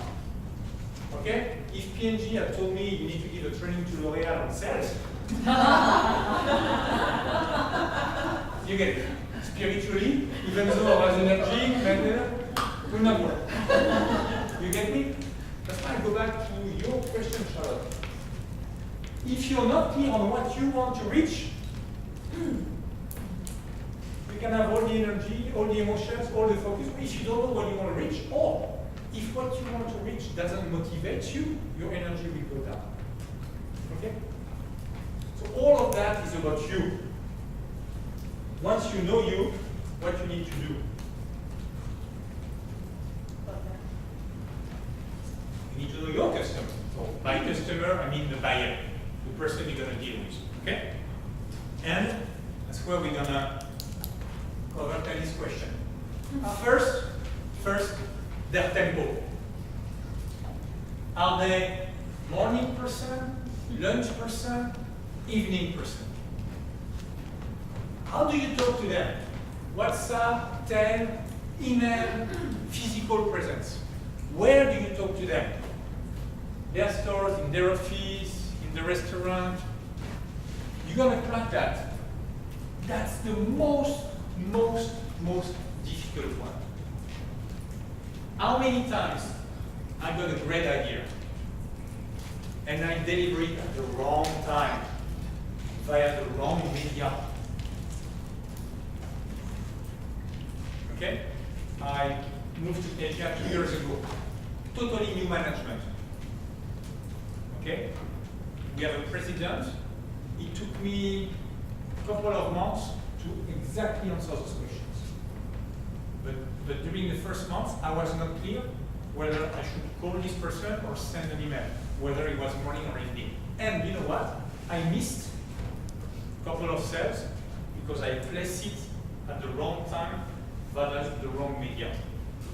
Okay? I can tell you for all the boss I'm working with now, all my peers, I can give you my diagnostic. And interestingly enough, each of them have a different pattern. Each of them. With when I was sales director for France, it took me almost a year to realize that one of them, the Carrefour guy, he was on the train every Friday to go to his countryside house at 6 o'clock. It took me 6 months to find it. During the train, the guy was available to talk. Okay? And because I cracked it before L'Oreal, I was able to get access. The Auchan buyer, I realized that he was doing his email on the Saturday morning, and it was a good time, he could respond. All the rest of the week, he would not respond. The casino buyer, I realized that he was crazy about handball, the sport, and he was going every Thursday to a stadium to follow his team. So I became a member, and I went to the stadium. The Intermarché guy, he had his own store, and he was having a coffee with his staff at 10:15 on a Saturday morning. And he would be relaxed. And if you would walk the store with him, he would be happy to show you his staff, etc. Okay? So to your question, those things don't come for free. You got to study the people you want to sell to and the people you work to find the right medium. It's super if you've got the best idea, but you've got the wrong delivery, wrong time of the day, because some of our managers don't talk to them in the morning because they are evening person. Or some of them are morning person. You got me. At the end of the day, what I'm telling you is very basic. But this basic don't come for free. You need to study it in depth. And if you don't know, I much prefer that you take another week, 2 weeks, and you get the information as opposed to rushing and taking the risk on yourself.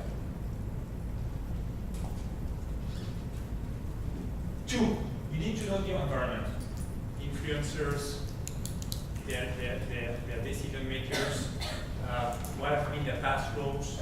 I mean, now with the LinkedIn, etc., you get a lot of information which are available. But don't be naive. Make sure you understand where people are coming from. Okay? Because it will give you something which is important is, at the end of the day, what matters to them. Do they want to be promoted in their bank? Is there their ego? Are they after money? Are they after power? Are they after recognition from their parents? No, but seriously. Because if you crack that one, then you'll be able to leverage the thing. And we all tend to believe that decision makers are after money. Yes, in business, money, but there is very often one or two more subtle things that you can activate. So get to know them and what matters to them. Yeah.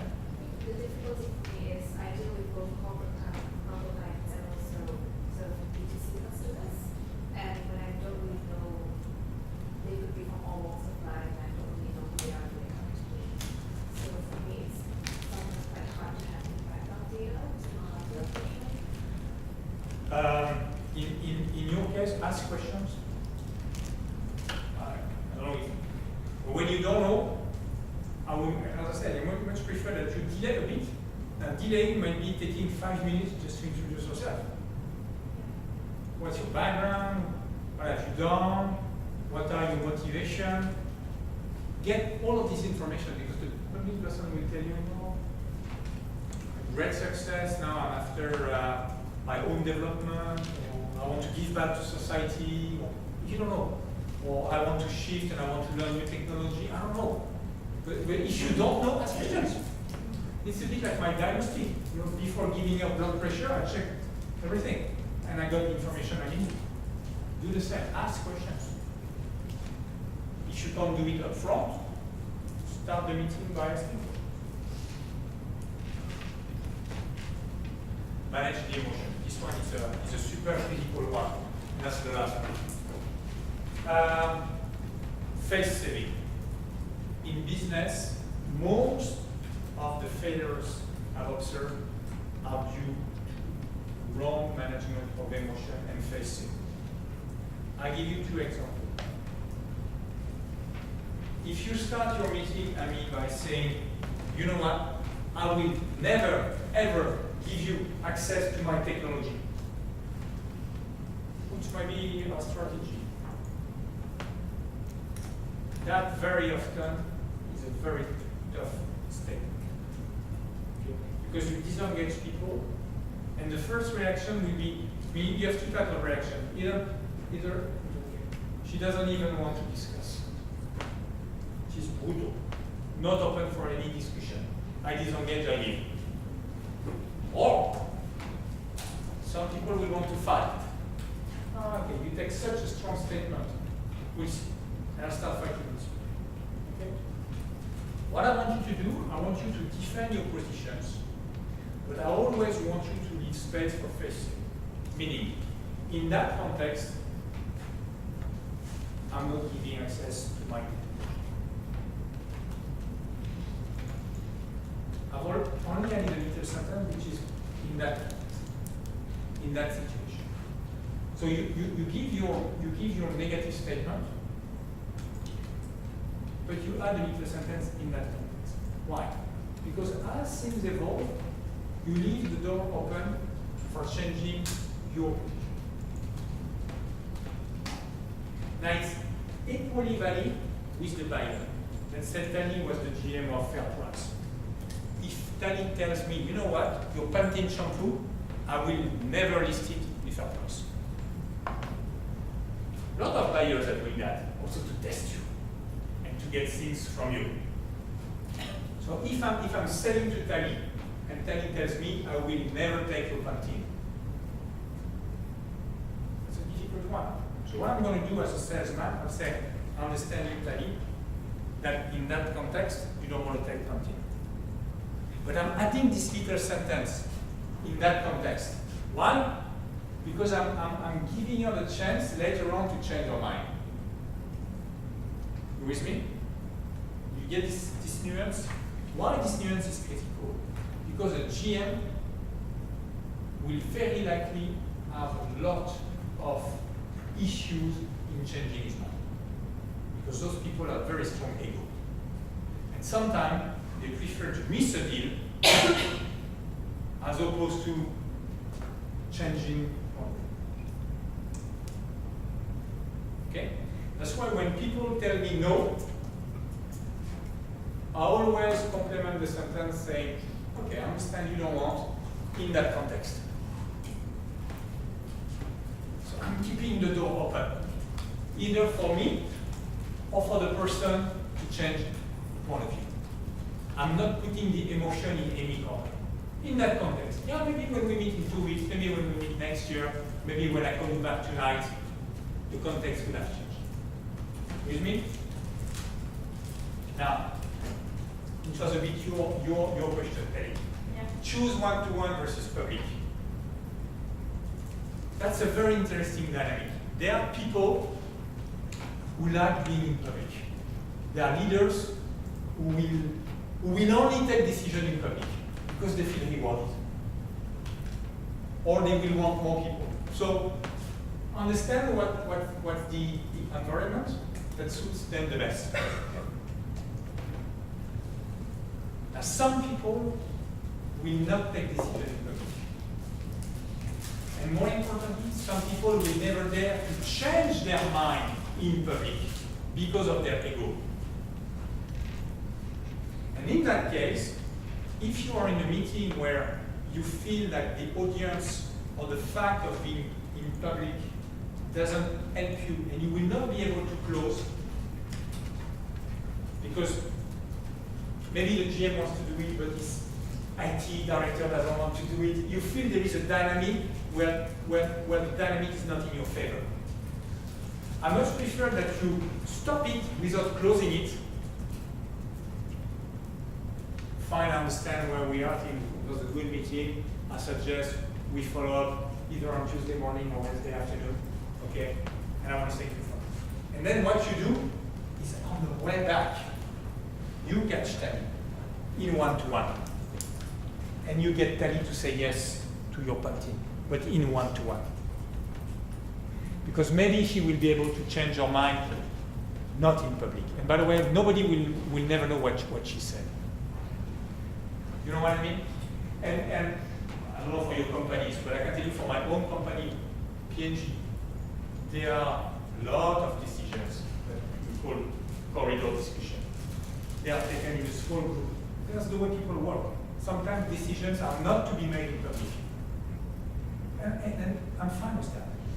But I want you to be conscious also, maybe you need to stop now because the dynamic of the room is not playing in your favor.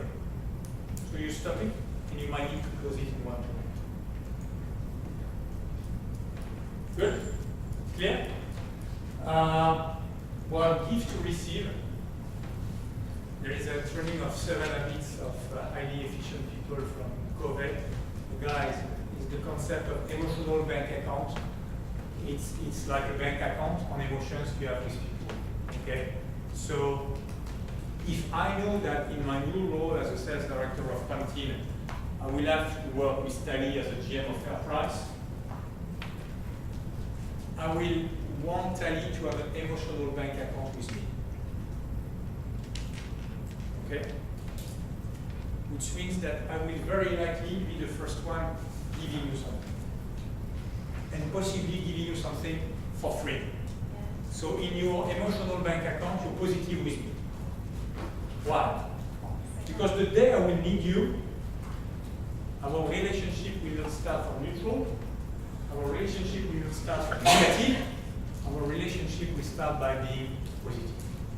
So how do you do that? I let you define your business. But it could, if I'm sales director of Singapore, I will probably introduce myself and invite Tali for a lunch, just to introduce myself. And I'm, at least by introducing myself, I'm creating some emotional positive impact. Okay? Always try to be positive.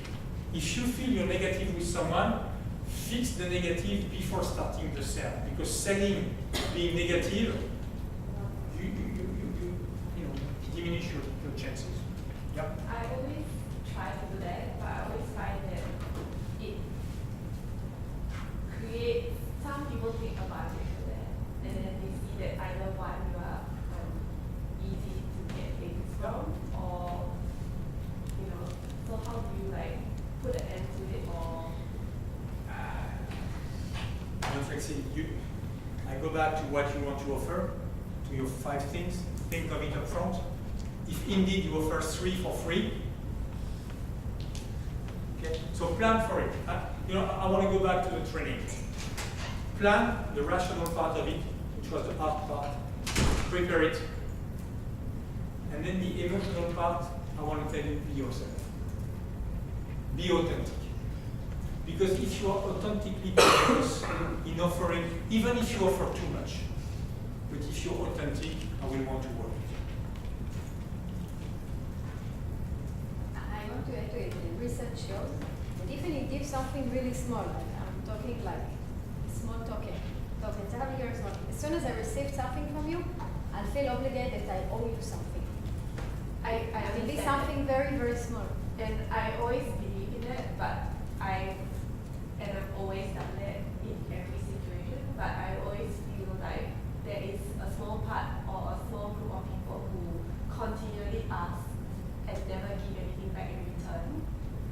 So, and we also have customers. Maybe you're not targeting the right people. Are they decision makers? Are they influencers? Are they implementers?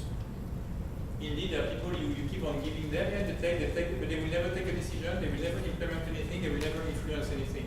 Maybe these people, you don't need them. So in your preparation also, who do you target? Remember, who do you target? All right? Cool. Well, you were already in agreement with me at the start of the meeting, so I guess what I wanted to demonstrate today is the message is not critical, but the messenger,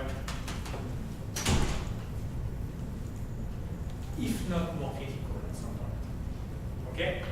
It's a balance of the heart and the heart. And follow the structure, the CMAP, on everything you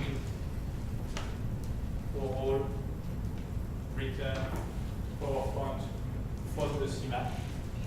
Define your game plan to your point. What do I give when? Who do I give? Prepare the objection. Prepare the person. Prepare your scheme plan. Know yourself. What's your image? What image you want to give? Maximize your emotion pyramid. Physical, your energy pyramid. Physical, emotional, mental, spiritual. Know the person, when, what medium, which location. Okay. And if you do that, you'll have great. All right. I want to thank you. It was very energetic and exciting.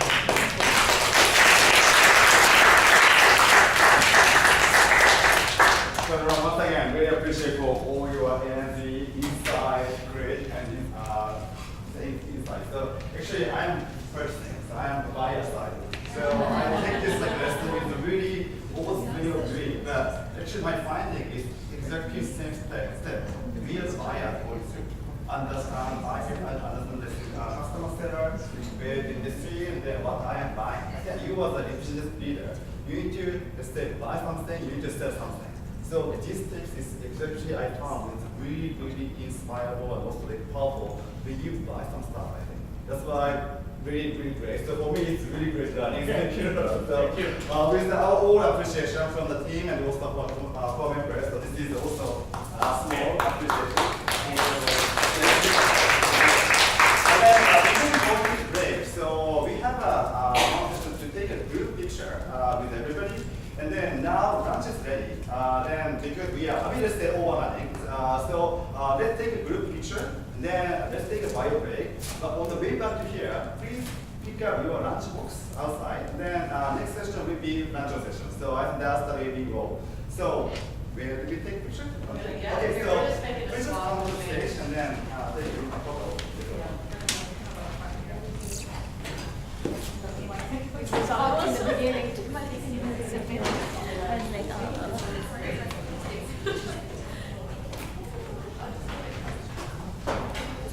So now you will take photo. Yeah, okay, so make sure if So please just come come over. up front and then have Laurent and yourself in the center, please.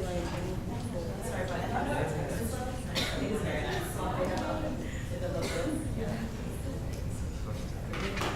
Oh, Tommy, can you come up front with Laurent? And then the lady. Maybe then, make a few lines. Come closer. Just make a two lines. Yeah. Can you? You and Laurent. in the Wait, center, I'm please. ready. You gotta. I stand behind you. Can you two come up to in the front? So I can get the two of you in the front and then the ladies. Laurent? Yes, Laurent and come. Okay, come up front and then the ladies can. And you guys- Wow.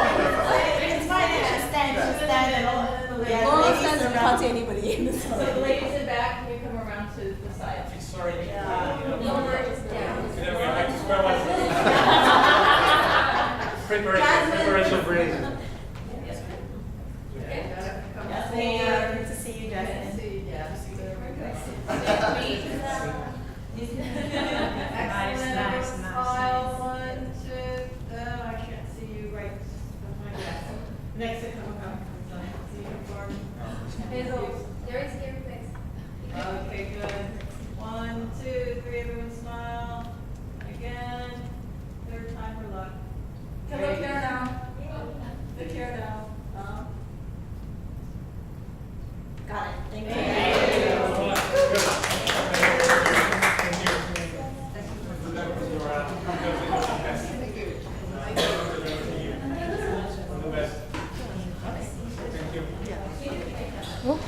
So let's start at 11:30. So we have,